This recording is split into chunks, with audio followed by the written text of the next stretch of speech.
Good morning all. બરાબર. તો last લેક્ચરમાં આપણે હાઈવેનો બધો સિલેબસ કમ્પ્લીટ કરી નાખ્યો હતો. બરાબર છે. હવે આજે આપણે ચાલુ કરીએ છીએ રેલ ટ્રાન્સપોર્ટેશન. બરાબર. સો હવે એ બી ઘણો મોટો આખો સબ્જેક્ટ છે. બરાબર. તમારે નેક્સ્ટ સેમમાં આવશે આખું railway bridge and tunnel engineering. બરાબર છે. હવે નેક્સ્ટ સેમમાં કદાચ તમારો કોર્સ બદલાઈ જાય તો આઈ ડોન્ટ નો. બરાબર. પણ તો અત્યારે આપણે જોઈએ રેલવે એન્જિનિયરિંગમાં કયા કયા ચેપ્ટર્સ અને કઈ કઈ વસ્તુઓ છે કે જે આપણે ડિસ્કસ કરવી જોઈએ. બરાબર. તો સૌથી પહેલું છે history and general features of the Indian railway. બરાબર કે ભાઈ તમારી જે ઇન્ડિયન રેલવે જે છે બરાબર એની હિસ્ટ્રી અને જનરલ ફીચર્સ કેવી રીતના છે. બરાબર. એના પછી છે રેલવે ટ્રેક ગેજીસ. બરાબર. તો gauge on the world railway, different gauges on Indian railway, choice of gauge, problem caused by the change of gauge, unigauge policy of Indian Railway, loading gauge, construction gauge. બરાબર.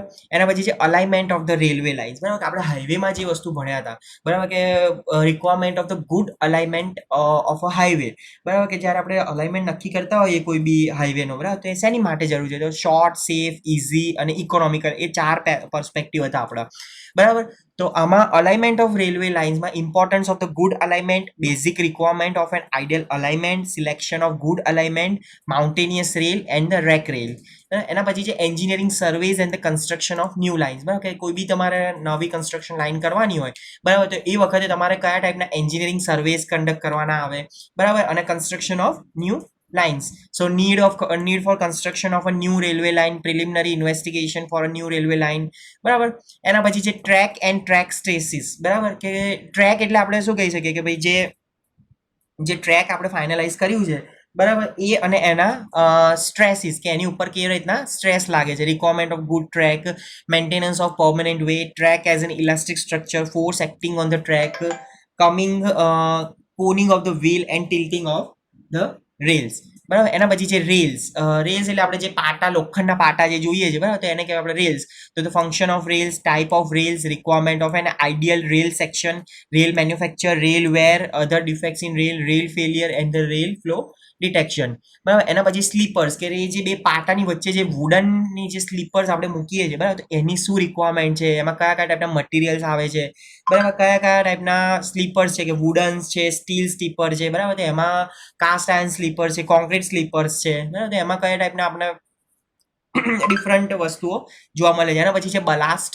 બરાબર જે આપણે કપચી તમે જે જુઓ છો બરાબર મોટા મોટા પથ્થરા કપચી અંદર મૂકીએ છે સ્લીપર્સની આજુબાજુ એનું સોરી એનું ફંક્શન શું છે, એના ટાઈપ્સ ઓફ બલાસ્ટ કયા ટાઈપના છે, સાઇઝ શું છે બરાબર એ. એના પછી સબગ્રેડ એન્ડ ધ ફોર્મેશન્સ. બરાબર કે તમારું slope of formation, execution of earthwork in embankments and cuttings, blanket and blanketing materials, failure of the railway embankments and the site investigation.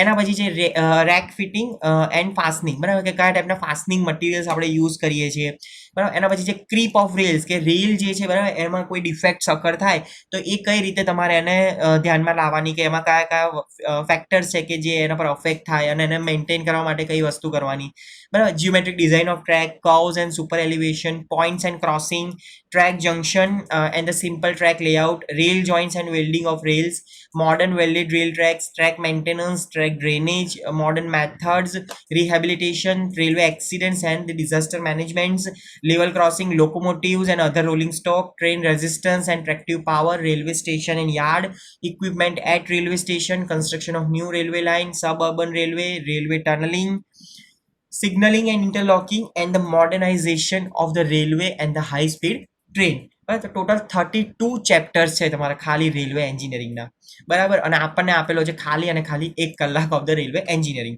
બરાબર છે. તો હવે સૌથી પહેલા આપણે કયા કયા વસ્તુ આપણે સમજવાની છે બરાબર એ હું તમને સમજાવી દઉં બરાબર. સૌથી પહેલા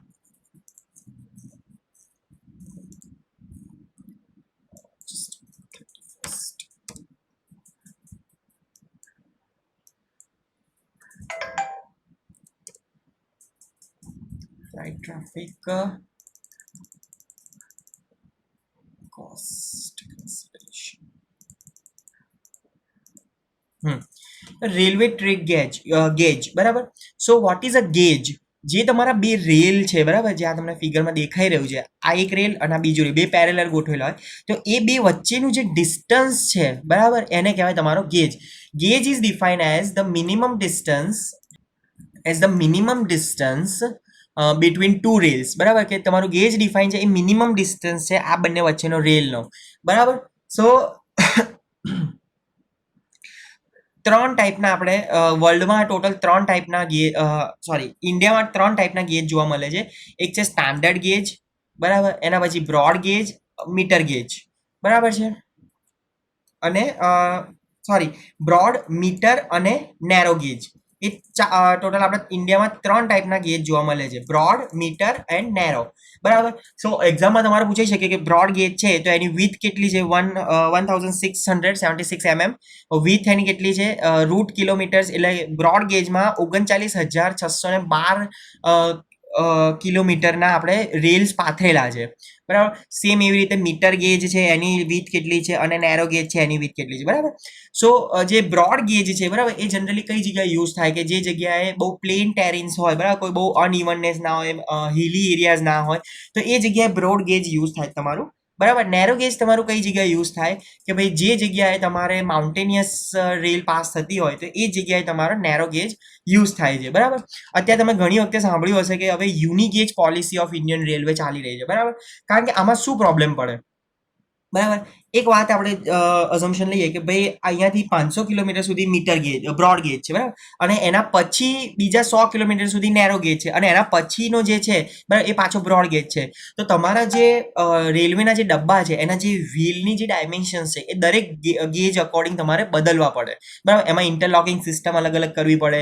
તો એ બધા જ પ્રોબ્લેમના લીધે એના પછી હવે આપણી જે ઇન્ડિયન રેલવેની જે આપણી જે ગવર્મેન્ટ છે, બરાબર, કે ઇન્ડિયન રેલવેનું જે બોર્ડ છે એ નવું એક પોલિસી લાવી કે યુનિગેજ પોલિસી, બરાબર. તો એ લોકો શું કરી રહ્યા છે કે Indian Railways therefore took the bold decision in 1992 of getting rid of the multi-gauge system and following the unigauge policy of adopting the broad gauge uniformly.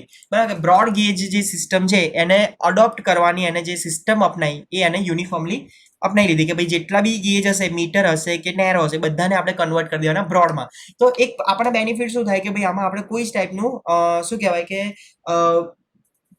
અલગ અલગ ટાઈપનું પ્રોવિઝન્સ ના કરવા પડે વ્હીલ અરેન્જમેન્ટમાં, બરાબર, કે ભાઈ બ્રોડ ગેજ છે, મીટર ગેજ છે, નેરો ગેજ છે, પણ આપણે હવે બધે બ્રોડ જ ગેજ છે કે જેથી આપણે એક જ વ્હીલ ડાયમેન્શન્સ ઉપર આપણે બધી જ રેલવેને આપણે એ રીતે ડિઝાઇન કરી શકીએ. બેટર ટર્ન અરાઉન્ડ છે, ઇમ્પ્રુવ યુટિલાઇઝેશન ઓફ ટ્રેક્સ ને બધું તમે વાંચી લો છો, આપણે અત્યારે એટલો બધો ટાઈમ નથી, સો ફટાફટ જવા દઉં છું, બરાબર. નેક્સ્ટ છે તમારું loading gauge. The loading gauge represent the maximum width and the height to which a rolling stock, namely a locomotive, coach or a wagon, can be built or loaded. Sometimes a loading gauge is also used for the testing loaded. What is a loading gauge? બરાબર. હવે તમે એકદમ easy લેંગ્વેજમાં કહું, તમે કોઈ બી highway ઉપરથી જતા હશો, બરાબર, તો એ જગ્યાએ પેલું ટ્રકનું મેઝરમેન્ટ કરવા માટેના નાના નાના સ્ટેશન્સ બનેલા હશે, બરાબર, કે અહીંયા આપણે વેટ કેરી ઓર વેટ કેલ્ક્યુલેટ થઈ શકે છે, બરાબર. તમે ઘણી જગ્યાએ જોયા હશો. તો સેમ શેની માટે છે કે ભાઈ આપણે કોઈ બી હાઈવે ડિઝાઇન કર્યો હોય તો અમુક સ્ટ્રેસીસને ડિઝાઇન સ્ટ્રેસ અકોર્ડિંગ કર્યું હોય કે ભાઈ આમાંથી 5 ટનનો ટ્રક પાસ થશે તો બી આને કોઈ તકલીફ પડશે નહીં.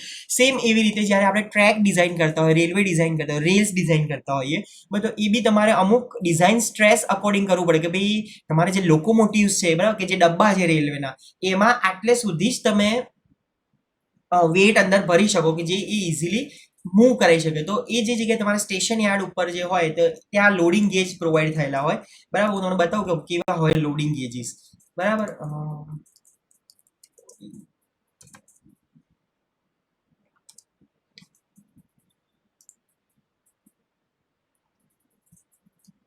બરાબર, આ જે તમે ફિગર મિનિટ, બરાબર છે, આ તમને જે ફિગર દેખાઈ રહી છે, બરાબર છે, આ થયું તમારું લોડિંગ ગેજીસ, બરાબર, કે જે તમને એક્ઝેક્ટ ખબર પડે આ જે તમને દેખાઈ રહ્યું છે, બરાબર. એના ઉપરથી તમને ખ્યાલ આવે કે ભાઈ તમારું જે રેલવેનું વેગન છે એ કેટલું લોડ થયેલું છે, બરાબર છે.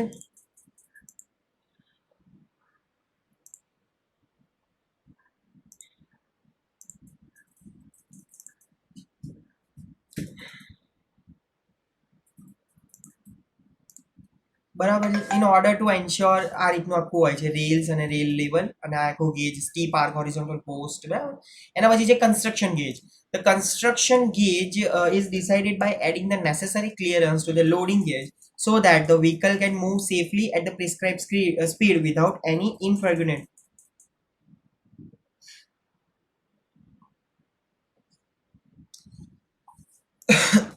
The various fixed structures on the railway line, such as the bridges, tunnels, and platform shades, are built in accordance with the construction gauge so that the sides and the top remain clear of the loading gauge. બરાબર, construction gauge એટલે એક ટાઈપનું એવું બનાવેલું હોય કે ભાઈ અમુક એસેસરીઝ એડ કરવાની જરૂર પડે કે કોઈ બી કરવાની જરૂર પડે તો એ તમે ઇઝીલી આઉટ ઇન આઉટ કરી શકો.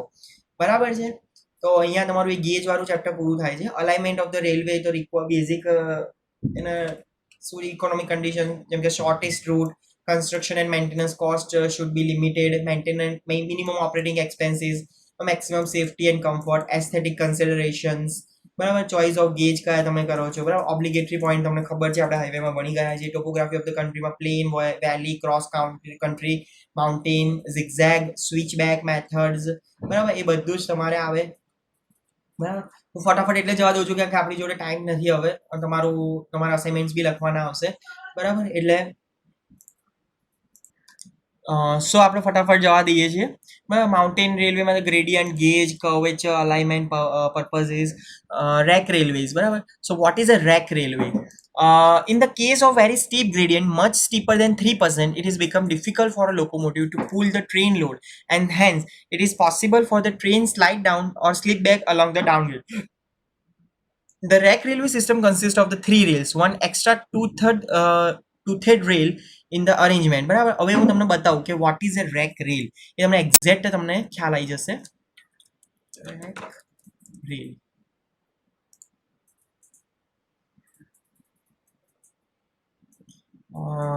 દેખાશે કે નહીં? એક મિનિટ.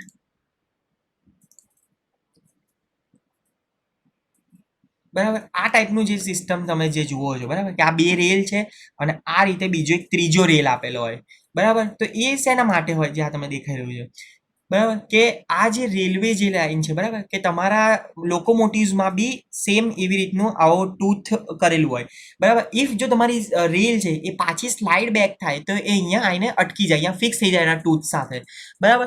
તો આ રીતે આખી એક રેક રેલવે તમને પ્રોવાઈડ કરેલી હોય ઇન ધ સ્ટ્રીપ માઉન્ટેન, બરાબર, કે સ્ટ્રીપ પોર્શનમાં, બરાબર છે.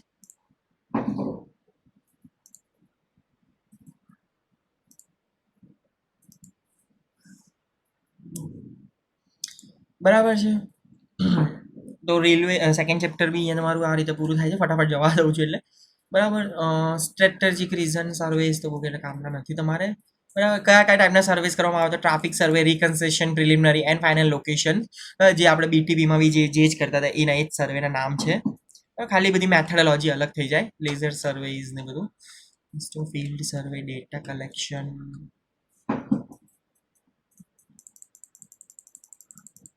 Okay.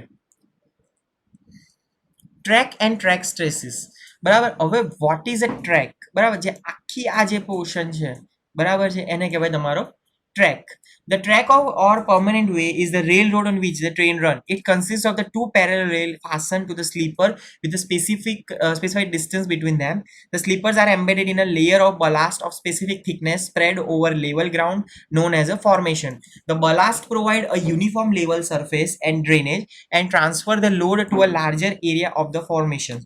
The rails are joined in a series by fish plates and bolts, and these are fastened to the sleepers with various types of the fittings. The sleepers are spaced at a specified distance and are held in position by the ballast. Each component of the track has a specific function to perform. The rails act as a girder to transmit the wheel load of trains to the sleeper. The sleeper hold the railway in their proper position, provide a correct gauge with the help of fitting and fastening, transfer the load to the ballast. The formation takes the total load of the track as well as of the train moving on it. બરાબર. સો આખો ટ્રેનમાં છે, બરાબર, કે સૌથી પહેલા તમારા rails આગ મૂકેલા હોય, બરાબર. એ રેલ્સ બેરિંગ પ્લેટ અને ફિશ પ્લેટ્સથી સ્લીપર્સ જોડે અહીંયા એન્કેજ કરેલા હોય, એની નીચે આ બલાસ્ટ પ્રોવાઈડ કરેલું હોય અને આ રીતનું આખું એક નેચરલ ગ્રાઉન્ડનું ફોર્મેશન બનાવેલું હોય. requirement of the good track. The gauge should be correct and uniform. The rail should have a perfect cross levels. The alignment should be straight and free of kinks. The gradient should be uniform and as gentle as possible. The track should be resilient and elastic in order to absorb the shock and the vibration of running trains. The track should have a good drainage system so that the stability of the track is not affected by waterlogging. The track should have a good lateral strength. So the track should have a good drainage system so that the stability of the track is not affected by the waterlogging. The track should have a good lateral strength so that it can maintain its stability despite variation in temperature and other such factors. It should be provision for easy replacement and renewal of the various track components. The track should have such a structure that not only its initial cost are low, but also its maintenance cost is minimum. બરાબર છે. Recommendation track structure for BG, broad gauge and meter gauge route. તો આ રીતે આખું આપેલું છે, traffic densities ને બધું.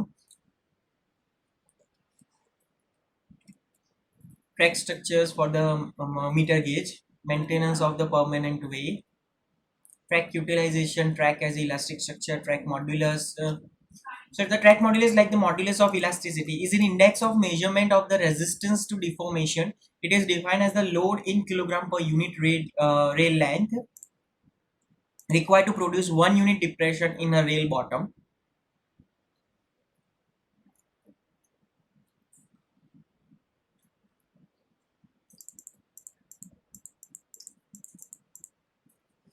નેક્સ્ટ છે તમારું રેલ.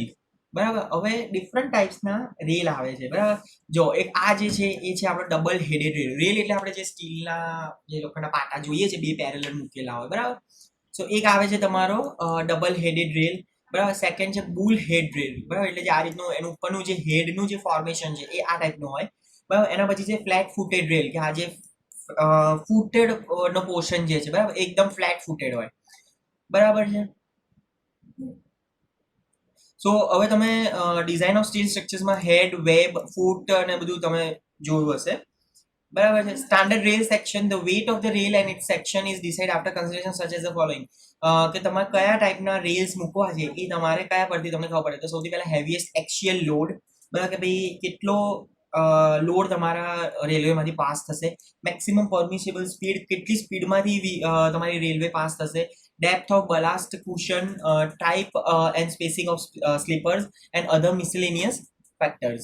બરાબર, તો આ રીતે આમાં આખું IRS 50 kgs ને બધું તમને આપેલું છે. બ્રોડ ગેજ છે તો 60 kg પર મીટર, UIC સેક્શન ને બધું છે. બરાબર, આના આખું ડાયમેન્શન્સ આપેલા છે, બહુ એટલા કામના નથી તમારે. ખાલી એનું શું કહેવાય કે ખાલી એના ક્લાસિફિકેશન તમારે યાદ રાખી લેવાના. બરાબર છે.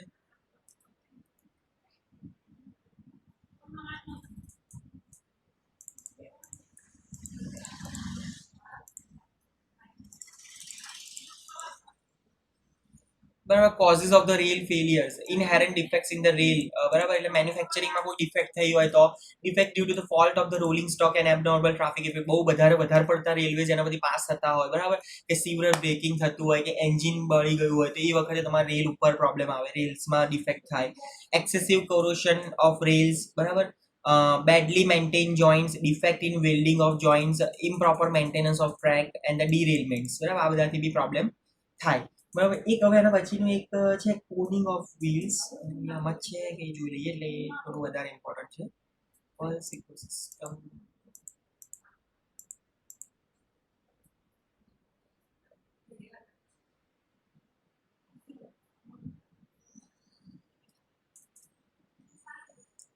બરાબર, એના પછી છે સ્લીપર્સ. બરાબર, સ્લીપર્સ એટલે આપણે જે રેલવેને જે વુડન મટીરિયલ્સ આપણે યુઝ કરીએ છીએ, બરાબર, એને કહેવાય તમારા સ્લીપર્સ.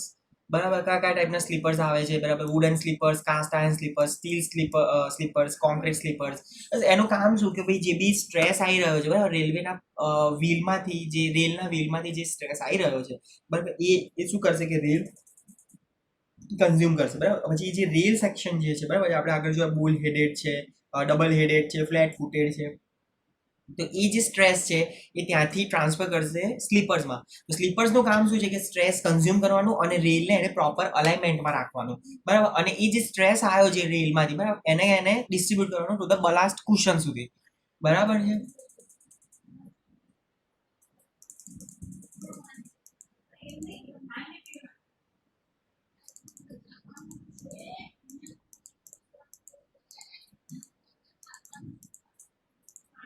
બરાબર, આ રીતનું તમે આખું જે જોઈ રહ્યા છો.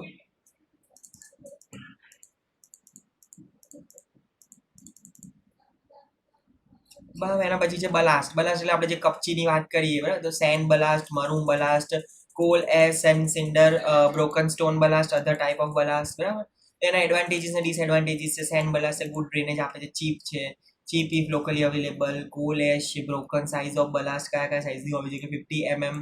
Previously, 50 mm ballast was specified for the flat bottom sleepers such as a concrete and wooden sleepers, and 40 mm ballast were specified for metal sleeper, metal sleepers such as a CST9 and through sleeper.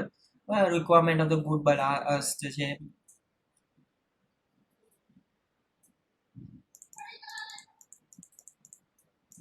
સબગ્રેડ and ફોર્મેશન્સ, બરાબર, કે કઈ ટાઈપનું black cotton સોઇલ્સ હોય તો શું કરવાનું, બરાબર છે. સો બિલકુલ ટેન્શન ના લેશો. નેક્સ્ટ એમાં જો તમારે આવશે તો હું આખું રેલવે એન્જિનિયરિંગ ચલાવીશ તમારે, એટલે આ બધું આપણે ફરી એકવાર ડિસ્કસ કરીશું, બરાબર, એટલે તમે એનું ટેન્શન લેશો જ નહીં. ફિશ પ્લેટ્સ, આ રીતની ફિશ પ્લેટ્સ તમે જોયેલી હશે, બરાબર, હું તમને ફોટોમાં બતાવું. બરાબર, આ ટાઈપની આખી બે રેલ,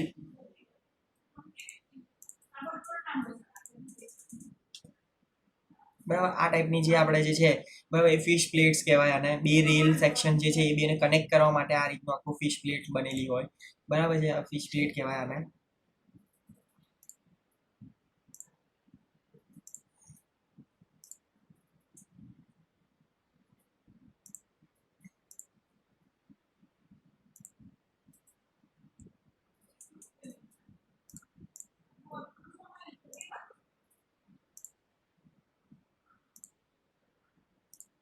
બરાબર છે.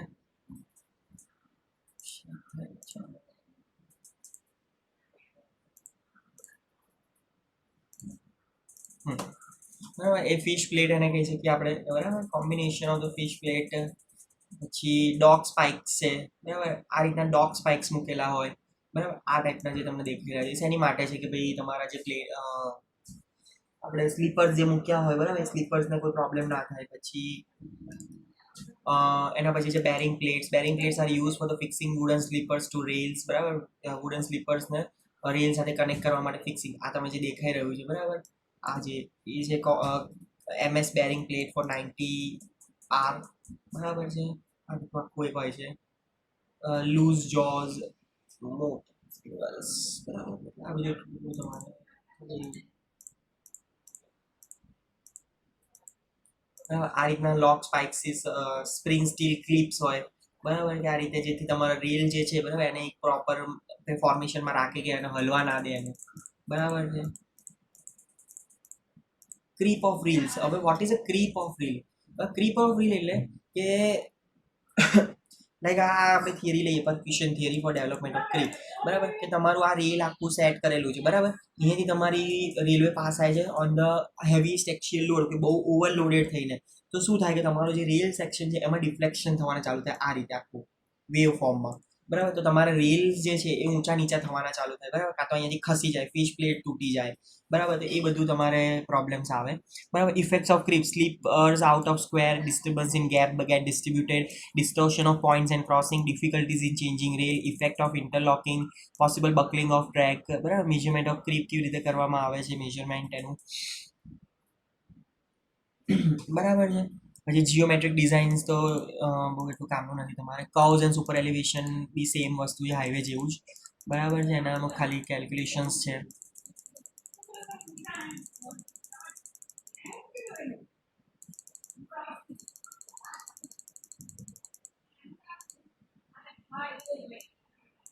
પોઈન્ટ્સ એન્ડ ક્રોસિંગ્સ, બરાબર, કે કોઈ પોઈન્ટ એન્ડ ક્રોસિંગ કરવાના છે, તો આ રીતે જેમ કે એક ટ્રેકમાંથી બીજા ટ્રેકમાં તમારે મૂવ થવાનું છે, બરાબર, તો એ ટાઈપના જે બધી વસ્તુ હોય, ચેક રેલ્સ છે, ફ્લેન્જીસ છે, બરાબર, પોઈન્ટ સ્વિચીસ, કે આ રીતે અહીંયાથી આ રીતે ચેન્જ થાય, ટાઈપ્સ ઓફ ધ સ્વિચીસ છે, types of the diamond intersections છે, બરાબર, તમે બતાવો ક્રોસિંગ્સ, બરાબર, આ જે છે ડિટેલ ઓફ ક્રોસિંગ આ રીતે, બરાબર. પછી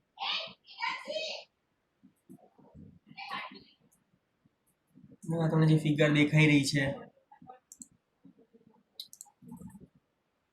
ટર્ન આઉટ્સ, બરાબર, બધું એટલું ફટાફટ એટલે જવા દઉં છું, આપણી જોડે એટલો ટાઈમ નથી.